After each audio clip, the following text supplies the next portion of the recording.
নমস্কার বন্ধুরা, আমি সুপ্রিয়া। আমার এই চ্যানেলে আপনাদের অনেক অনেক স্বাগত জানাই।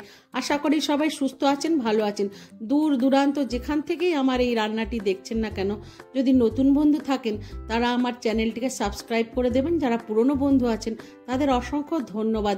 যারা ফেসবুক থেকে দেখছেন তারা আমার পেজটিকে ফলো করে নেবেন। আজকে আমি একটি নিরামিষ রেসিপি আপনাদের সাথে শেয়ার করতে চাই। শীতকালে অনেক রকমের সবজি বাজারে পাওয়া যায়, সেই সমস্ত কিছু সবজি দিয়েই আমি এই রান্নাটি রান্না করেছি। চলুন তাহলে রান্নাটা শুরু করা যাক। আমি এখানে রান্নার জন্য বিনস, ওলকপি, গাজর, পেঁপে, মটরশুঁটি, ফুলকপি টুকরো করে কেটে নিয়েছি, ছোট করে কাঁচা লঙ্কা নিয়ে নিয়েছি। এগুলো সব ছোট ছোট টুকরো করে কেটে ধুয়ে নিয়েছি। কড়াইতে পরিমাণ মতো সর্ষের তেল দিয়ে দেব।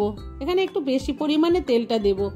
তেজপাতা, শুকনো লঙ্কা, 5 ফোড়ন তেলের ওপর দিয়ে দেব। খুন্তি দিয়ে ভালো করে ফোড়নটা একটু নেড়ে চেড়ে নেব। এরপর যে সমস্ত সবজি সেদ্ধ হতে বেশি সময় নেয় সেই সমস্ত সবজি আগে দেব। ওলকপি আর পেঁপে প্রথমে দিয়ে দেব তেলের ওপর। খুন্তি দিয়ে ভালো করে নেড়ে চেড়ে নেব। একটুখানি ভেজে নেওয়ার পর গাজর দিয়ে দেব। স্বাদ মতো নুন দিয়ে দেব। খুন্তি নিয়ে ভালো করে নেড়ে চেড়ে নেব। একটি ঢাকনা দিয়ে কিছু সময়ের জন্য ঢাকা দিয়ে দেব। কিছুক্ষণ পর ঢাকনা খুলে নিয়ে সবজি থেকে যে জল বেরিয়েছে সেই জল আস্তে আস্তে নেড়ে নেব।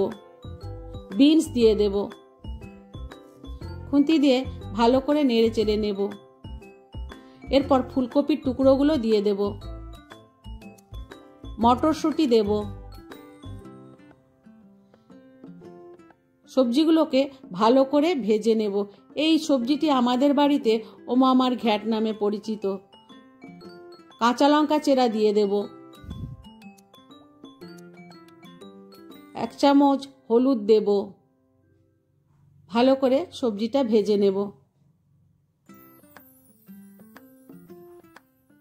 সবজি সুন্দর করে ভাজা হয়ে গেছে।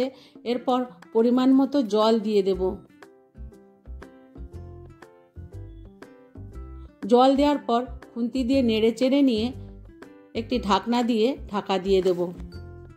এই তরকারিতে আলু, মিষ্টি আমি কোনোটাই দিইনি, আপনারা চাইলে দিতে পারেন। কিছুক্ষণ পর ঢাকনা খুলে নিয়ে খুন্তি দিয়ে ভালো করে নেড়ে চেড়ে নেব। বাড়িতে যদি কারো সুগার থাকে তাহলে এই সবজি 1 বাটি দিতে পারেন। আমার চ্যানেলে একটি সবজি ডালের রেসিপি রয়েছে, সেই ডালও আপনারা দিতে পারেন। কিছুক্ষণ পর ঢাকনা খুলে নিয়ে ভালো করে নেড়ে চেড়ে নিয়ে ভাজা মশলা 1 চামচ দিয়ে দেব। বড় চামচের 1 চামচ ঘি দিয়ে দেব।